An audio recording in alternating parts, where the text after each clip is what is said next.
नमस्कार विद्यार्थी मित्रांनो, माझा नेहमीचाच प्रश्न तुम्हाला परत एकदा, कसा आहे? बरा आहे ना? अभ्यास करताय ना? करायलाच पाहिजे. ऑसिलेशनच्या 9व्या भागामध्ये मी तुमचं परत एकदा स्वागत करतोय.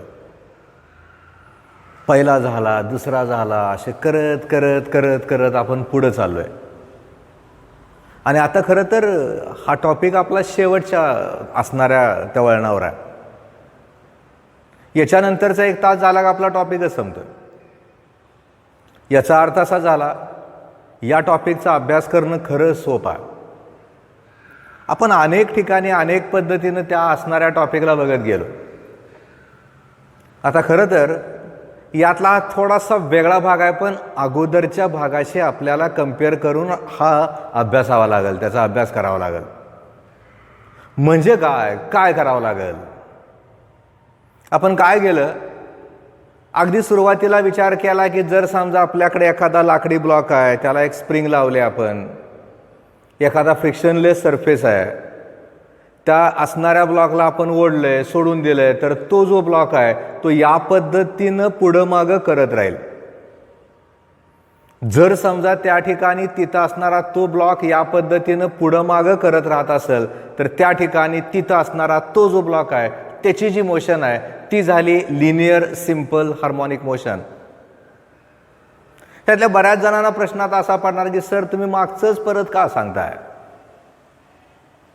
मला या टॉपिकमध्ये आता वेगळ्या भागाकडे वळताना विचार जर कुठला करायचा असेल तर तो जो विचार आहे तो अँग्युलर एसएचएमचा आणि त्याच्या डिफरन्शियल इक्वेशनचा. मग काय, कारण कसं होतं ते, मला लिनियर एसएचएम माहिती आहे, त्याची व्याख्या आपण बघितली, त्याचं डिफरन्शियल इक्वेशन तयार केलं. Linear simple harmonic motion is a periodic motion in which the restoring force is directed towards the mean position and its magnitude is directly proportional to the displacement from its mean position. d2x upon dt square plus omega square x is equal to 0 लिहिलं का आपलं differential equation of linear SHM तयार झालं. हे असं बघत बघत बघत बघत जात असताना आपण व्हेलॉसिटीचं उत्तर काढलं, डिस्प्लेसमेंटचं उत्तर काढलं, ॲसेलरेशनचं उत्तर काढलं. ही सगळी उत्तरं झाली, फेज झाला. आणि एक असं आर्टिकल आपण बघितलं की सिंपल पेंडुलम नावाचं एक महत्त्वाचं आर्टिकल ऑसिलेशनच्या 8व्या भागामध्ये बघितलं. आता मला काय करायचं आहे, ऑसिलेशनच्या 9व्या भागामध्ये त्याच्याशी कम्पेअर करून पुढचा विचार करायचा आहे. थोडंसं अगोदरचं नॉलेज याला असावं लागतं. मग असा विचार जर मला इथं करायचा झाला तर मला विचार इथं काय करायचा आहे, कुठला करावा लागेल? तर मला इथं विचार करत असताना, याचा विचार मला करावा लागत असताना, केला जात असताना, आता मला विचार करायचा आहे अँग्युलर एसएचएमचा. म्हणजे काय? कधी काळी मी तुम्हाला या असणाऱ्या ऑनलाईन लेक्चरमध्ये यूट्यूबच्या माध्यमातून दाखवलं होतं की पेंडुलम कसा असतो आणि त्याचे ऑसिलेशन कसे आहेत. कधी कधी वाटतं की त्या असणाऱ्या पेंडुलमचा विचार केला तर त्याची जी मोशन आहे ते अँग्युलर एसएचएम आहे, पण तसं नसतं हे आपण सिद्ध केलं.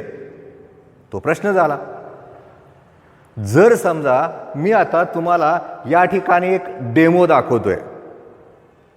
कल्पना करा ही एक डिस्क आहे आणि मी हातामध्ये जे धरलंय ते त्या ठिकाणी तिथं असणारा तो एक फायबर आहे. मुळात ती एक वायर असेल किंवा त्या ठिकाणी एखादा थिक स्ट्रिंग दोरा पण असेल. मी जर समजा त्या ठिकाणी तिथं असणाऱ्या त्या डिस्कला या पद्धतीनं फिरवलं आणि त्याची जर त्या ठिकाणी तिथं असणारी ती ऑसिलेशन जर बघितली, तुम्हाला दिसतंय खरं तर त्या ठिकाणी तिथं असणारी ती जी डिस्क आहे ती फिरते कशी बघा, नीट ऑब्झर्व करा. मुळात त्या ठिकाणी तिथं असणाऱ्या त्या डिस्कचा विचार करत असताना या ठिकाणी तिथं असणारी ती जी डिस्क आहे त्याला मी आता फळ्यावर दाखवतो. कशी आहे ती बघा. कल्पना करा, या प्रकारची असणारी ही डिस्क आहे. आता मी खरं तर ती तशी डिस्क अशी आणलेली नाही, पण डिस्क सारखं समजूयात आपण. याचा हा सेंटर ऑफ ग्रॅव्हिटी आहे किंवा सेंटर आहे आणि या ठिकाणी याला इथं आपण सस्पेंड केलंय, टांगून ठेवलंय. याला या ठिकाणी या पद्धतीने एक प्रकारचा टॉर्क अप्लाय केला आहे. मग ते टॉर्क अप्लाय केल्यानंतर कदाचित ती पहिल्यांदा क्लॉकवाईज फिरल, अँटी क्लॉकवाईज फिरल.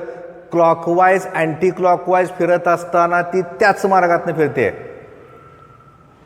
म्हणजे तिथं जर समजा त्या डिस्कचा विचार केला तर त्याची जी व्हायब्रेशन्स आहेत ती कुठल्या प्रकारची आहेत बघा. परत एकदा ही डिस्क आहे आणि याची जी व्हायब्रेशन्स आहेत ती व्हायब्रेशन या पद्धतीनं आहेत. याचा अर्थ जर नीट बघितलं तर आपली ही जी मोशन आहे ती ऑसिलेटरीच मोशन झाली. त्याच मार्गातनं त्या ठिकाणी तिथं असणारा तो जो भाग आहे तो सतत फिरत राहतोय, तो पुढं मागं करत राहतोय. जर समजा त्या ठिकाणी तिथं असणारी ती डिस्क या पद्धतीनं पुढं मागं करत राहत असेल आणि जर समजा त्या ठिकाणी तिथं असणाऱ्या त्या डिस्कचा आपण विचार केला तर नक्कीच या ठिकाणी इथं असणारी जी मोशन आहे ती ऑसिलेटरी मोशन आहे. कुठली ऑसिलेटरी आहे? याला टॉर्शनल ऑसिलेशन म्हणतात किंवा याला अँग्युलर ऑसिलेशन म्हणतात. नीट शब्द लक्षात ठेवा. या पद्धतीनं त्या ठिकाणी तिथं असणारी ती जी डिस्क आहे ती डिस्क आता फिरणार आहे. एक जर विचार केला तर आपण त्या ठिकाणी तिथं असणारी ती जी डिस्क आहे ती जर या पद्धतीनं फिरत असेल तर एकदा क्लॉकवाईज रोटेशनल मोशन आहे, एकदा अँटी क्लॉकवाईज रोटेशनल मोशन आहे. याच्यामध्ये असणारा जो थीटा आहे आणि करस्पॉन्डिंग असणारा टॉर्क जो आहे याचं एक रिलेशन आपल्याला लिहावं लागेल. तसं रिलेशन आपण इथं लिहिलं तर ते जे रिलेशन आहे ते माझं या पद्धतीनं असेल. मुळात या ठिकाणी आपण बघितलं तर त्याच्यामध्ये असणारं ते अँग्युलर डिस्प्लेसमेंट झालं. टॉर्क का? मला जर समजा त्या ठिकाणी तिथं असणारी ती जी मोशन आहे ती रोटेशनल करायची झाली तर मला टॉर्कची गरज लागते आणि मला जर समजा त्या ठिकाणी तिथं असणारी ती जी मोशन आहे ती जर ट्रान्सलेशनल करायची झाली तर मला त्या ठिकाणी जर गरज कशाची लागत असेल तर फोर्सची लागते. For rotational motion torque is necessary असं एक वाक्य आपण 11वीतल्या असणाऱ्या पुस्तकामध्ये बघितलं होतं. त्यामुळे इथं लक्षात ठेवा, याची जी मोशन आहे ती त्या ठिकाणी एक प्रकारची रोटेशनल मोशन आहे आणि त्या ठिकाणी तिथं असणारा तो जो थीटा आहे ते खरं तर त्या ठिकाणी तिथं असणारं अँग्युलर डिस्प्लेसमेंट आहे. मुळात ज्यावेळेस त्या ठिकाणी तिथं असणाऱ्या त्या स्ट्रिंगला आपण फिरवतोय, जर या पद्धतीने फिरवलं तर याच्यामध्ये त्या ठिकाणी तिथं असणारा तो खरं तर एक प्रकारचा ट्विस्ट तयार होतोय. मुळात ते त्याला माघारी आणायचा प्रयत्न करते. दोघांच्या असणाऱ्या डायरेक्शनचा जर विचार आपण केला तर ती जी दिशा आहे ती दिशा त्या ठिकाणी एकमेकाच्या अपोजिट आहे. असणारी जी डायरेक्शन आहे ती एकमेकाच्या अपोजिट आहे. त्यामुळे त्या ठिकाणी तिथं असणारं ते जे चिन्ह आहे ते जर मला वापरायचं झालं तर ते निगेटिव्ह साईन वापरावं लागेल.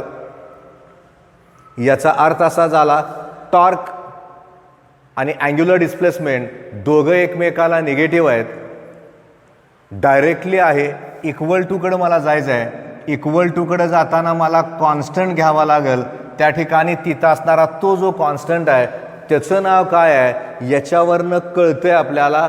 सीचा विचार केला मॅग्नेट्यूडच्या भाषेमध्ये तर टॉर्क अपॉन थीटा येईल.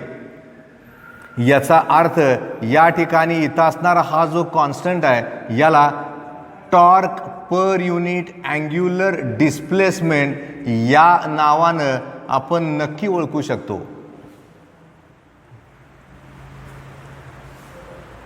मग टॉर्कचे एकक असेल, डिस्प्लेसमेंटचे एकक असेल, डायमेन्शन काढा म्हणले तर आपण काढू शकतो. ते काय अवघड नाही जात.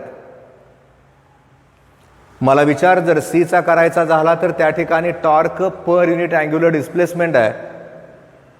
टॉर्कचा विचार केला तर -c थीटा आलं आणि परत एकदा आपण रोटेशनल डायनॅमिक्समध्ये असणाऱ्या एका फॉर्म्युल्याचा विचार करूयात. आणि तसा विचार आपण तिथं केल्यानंतर मग आपण कधी काळी बघितलं होतं, torque tau is equal to I alpha.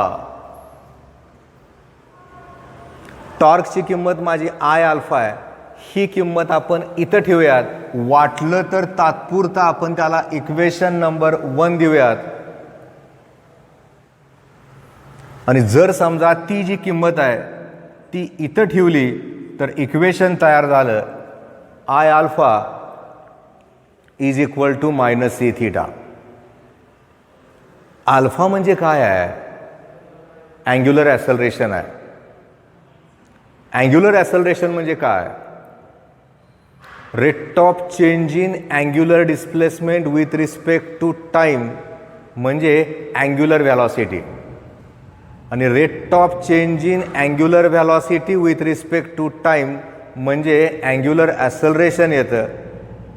याचा अर्थ असा झाला, मी जर ओमेगाचा विचार केला तर d theta upon D t येतं. आणि अल्फाचा विचार केला तर d omega upon D t येतं. याचा अर्थ डी बाय डी टी, इथं d theta upon D t लिहिलं तर उत्तर येतं d two theta upon D T square. ही किंमत आली कशाची? अल्फाची. म्हणजे आपण ज्या वेळेस त्या ठिकाणी तिथं असणाऱ्या त्या इक्वेशनचा विचार करतोय, तो विचार करत असताना पहिलं रिलेशन आपण लिहिलं, torque is directly proportional to minus theta. Torque is equal to minus C theta. सीचा विचार केला तर तो कॉन्स्टंट झाला, 2 अपॉन थीटा आलं. Torque per unit angular displacement आलं. मुळात मला रिलेशन माहिती होतं टॉर्कचं, आय अल्फा. याचा अर्थ I alpha is equal to minus C theta आलं. ओमेगा म्हणजे d theta by d t, alpha म्हणजे d omega by d t. याचा अर्थ d by d t of d theta upon D t आलं.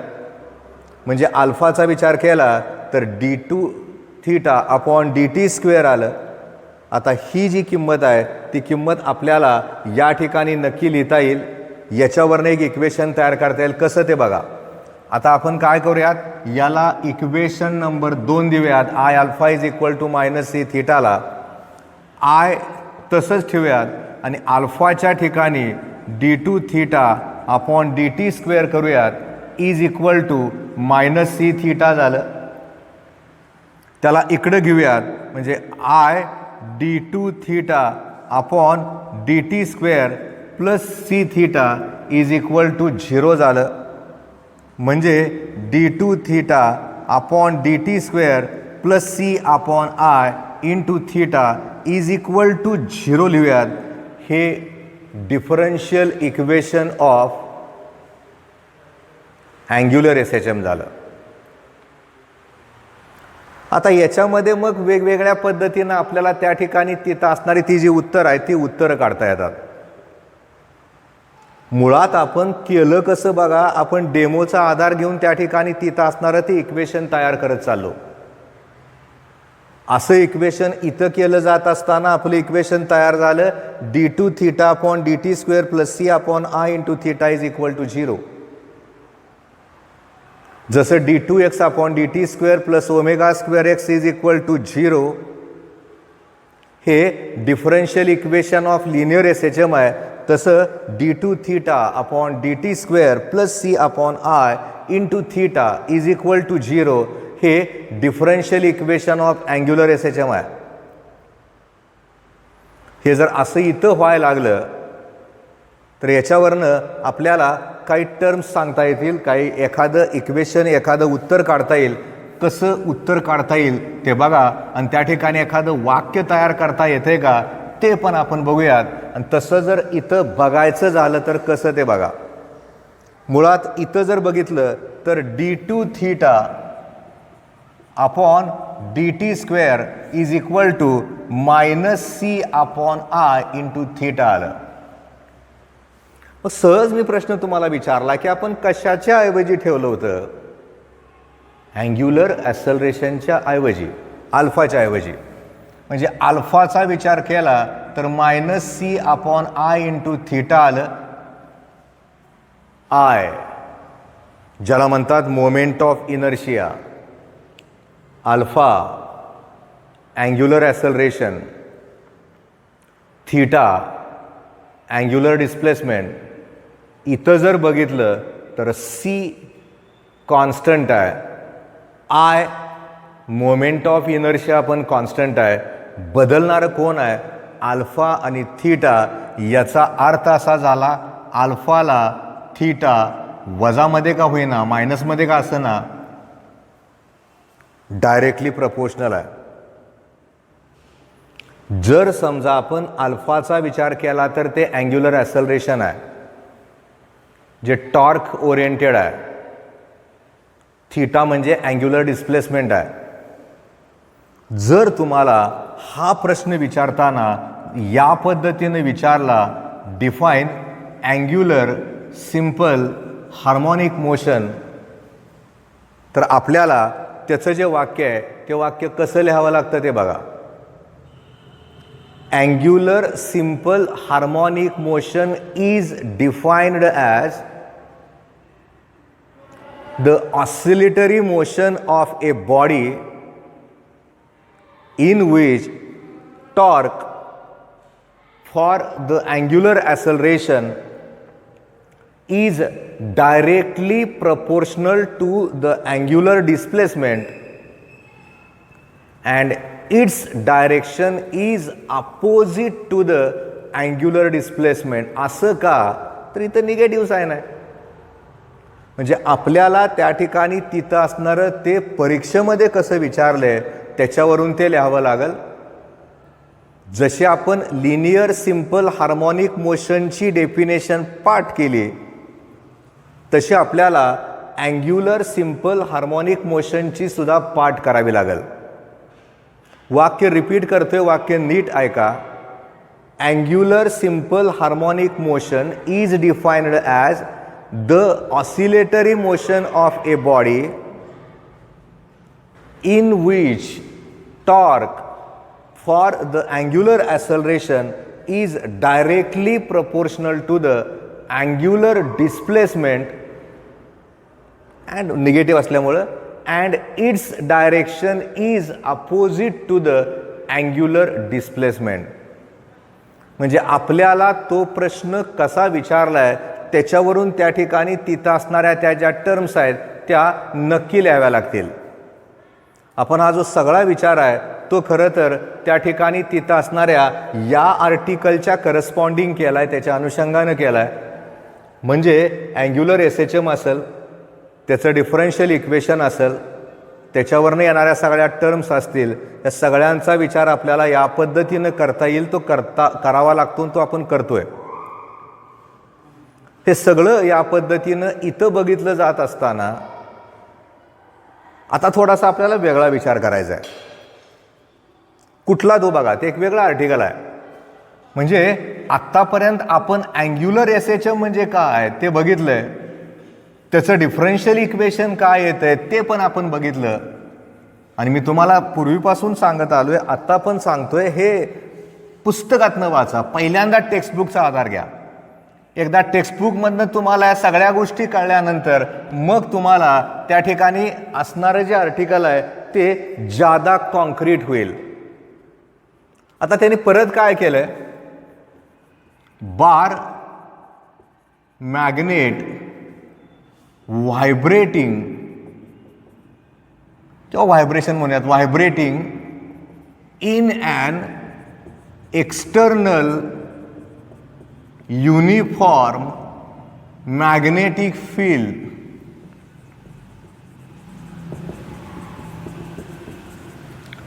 Vibration म्हणूयात किंवा vibrating म्हणूयात, magnet म्हणा किंवा बार मॅग्नेट म्हणा, फरक नाही पडत. हे एक विचारलं गेलं तर साधारण 3 मार्काचा आर्टिकल आहे. पहिल्यांदा ह्या असणाऱ्या आर्टिकलचा अर्थ समजून घेऊयात, नंतर आपण उत्तर काढूयात.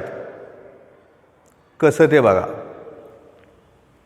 कल्पना करा की आपण एक बार मॅग्नेट एका एक्सटर्नल युनिफॉर्म मॅग्नेटिक फील्डमध्ये सस्पेंड केलं आहे.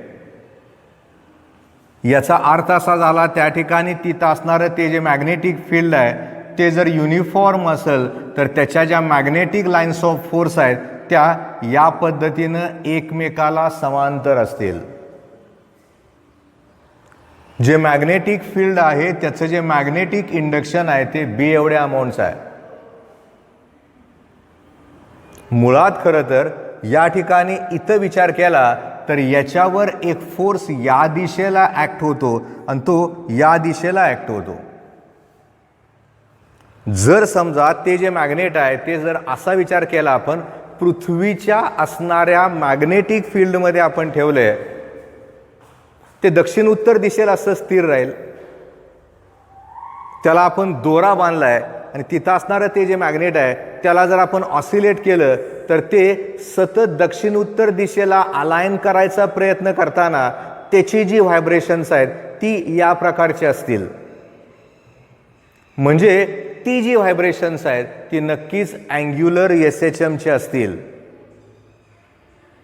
आणि जर समजा त्या ठिकाणी तिथं असणारी ती या पद्धतीनं असतील तर मुळात पहिल्यांदा असा विचार करूयात की याच्यावर एक फोर्स ऍक्ट होतोय, याच्यावर एक फोर्स ऍक्ट होतोय.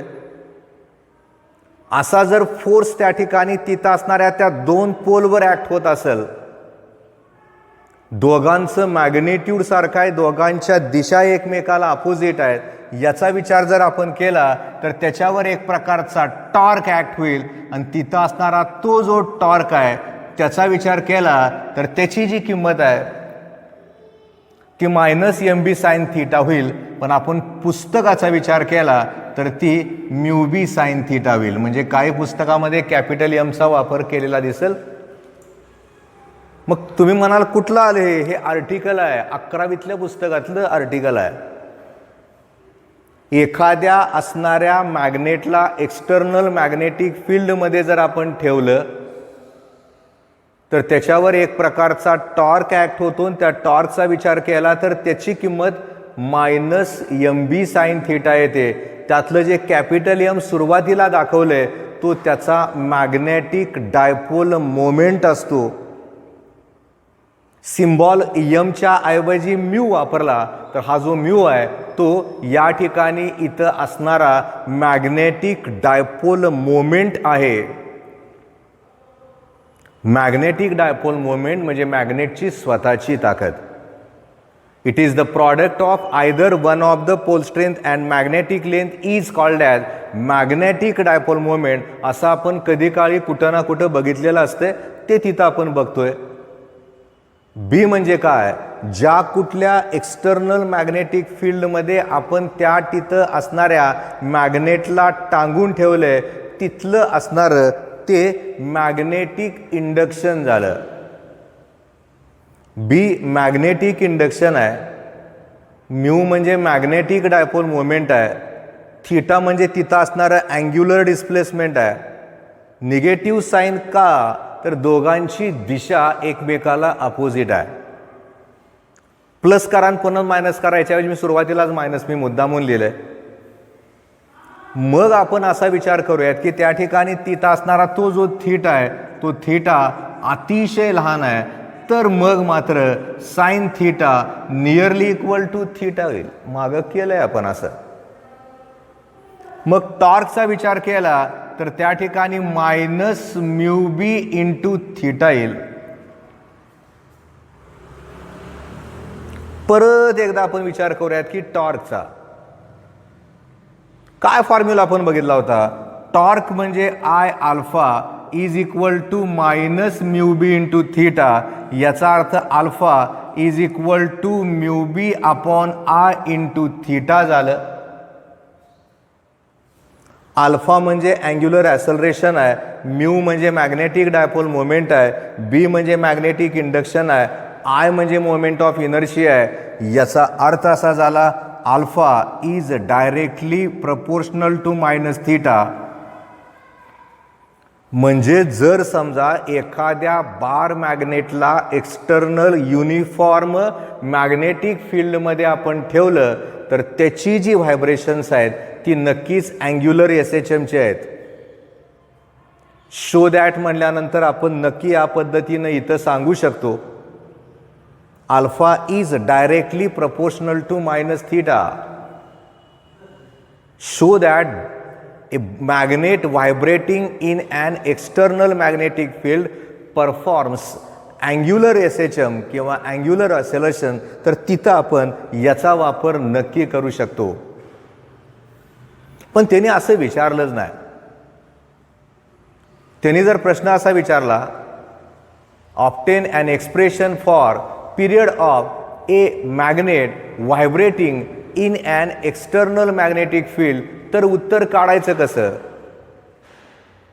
ते पण आपण बघूयात. मी आता काय करतो, इकडचं फक्त डायग्रॅम जे आहे ती सध्या पुसून टाकतोय. पुस्तकातनं डायग्रॅम नक्की बघा, लक्षात येईल आपल्याला. फारसा अवघड नसणार आर्टिकल आहे हे सुद्धा.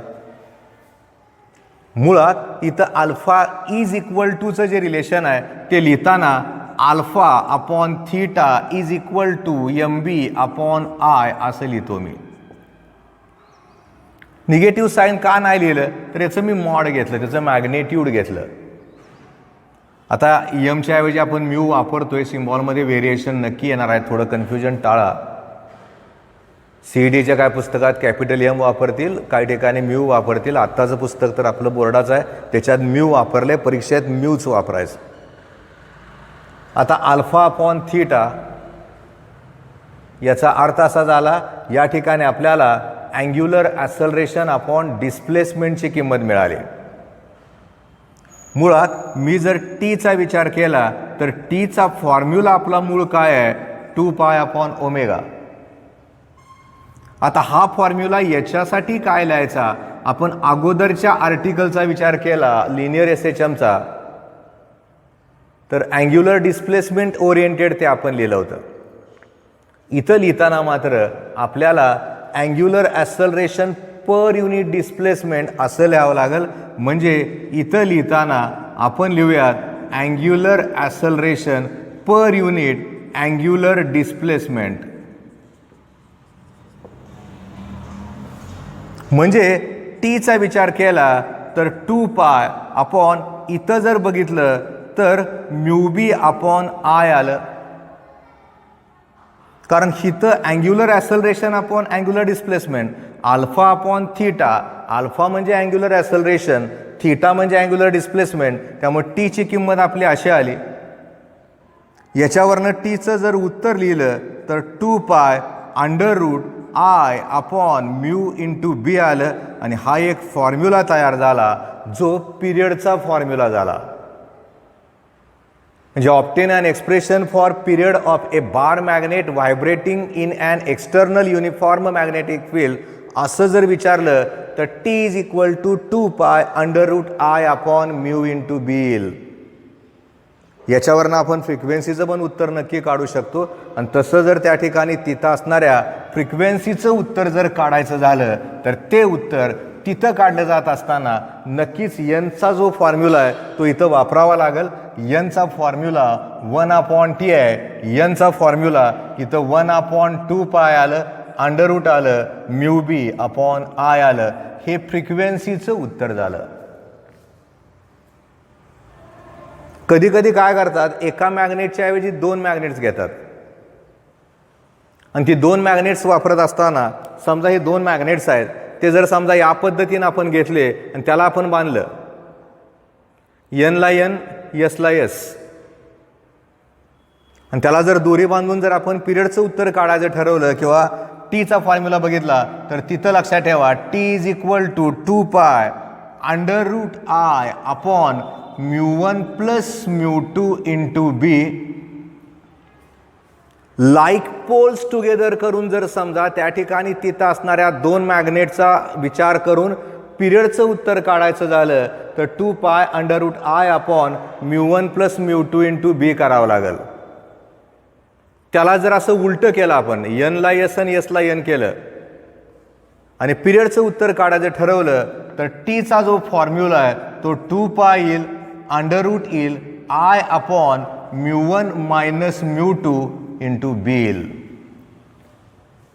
ह्याचं गणित त्यांनी दिले. आपण जर पुस्तक जर उघडलं तर पिवळ्या रंगामध्ये जे दिलं जातं त्यातलं या पद्धतीचं गणित आहे. नीट बघायचं, वाचायचं आहे.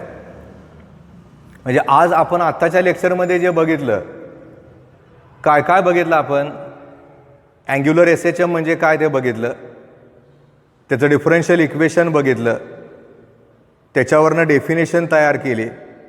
डेफिनेशन तुम्ही पुस्तकातनं बघणार आहात, ते वाचणार आहात, ते लिहिणार आहात, ते पाठ करणार आहात. त्याच्यानंतर विचार केला एखाद्या बार मॅग्नेटला एक्सटर्नल युनिफॉर्म फील्डमध्ये ठेवल्यानंतर पिरियडचं उत्तर काय येईल ते तो फॉर्म्युला तयार झाला, पाठ करणारच आहे आपण. फ्रिक्वेन्सीचं उत्तर सोपं झालं. दोन मॅग्नेट्स त्याचे लाईक फोर्स एकमेकाला जर या पद्धतीनं असतील तर N ला N, S ला S करून बांधलं आणि त्याला जर ऑसिलेट केलं तर हा फॉर्म्युला. जर समजा त्या ठिकाणी असं केलं तर हा फॉर्म्युला. ह्या दोघांचा विचार केला, T1 म्हणलेला T2 म्हणलं, आणि जर T1 अपॉन T2 करून उत्तर काढायचं झालं तर √μ1 मायनस μ2 अपॉन μ1 प्लस μ2 करावं लागतं. हे नक्की लक्षात ठेवा. ते पण पुस्तकात दिलंय. आज आपण इथंच थांबतोय. ह्याच्यानंतर 1-2 आर्टिकल्स यातली लहान लहान आहेत, नक्कीच कळतील. आपण त्यात एक्झाम्पल पण घेतोय. म्हणजे ऑसिलेशन्स या टॉपिकमधलं ते शेवटचं लेक्चर असेल. नंतर आपण वेगळ्या टॉपिककडे वळतोय. धन्यवाद.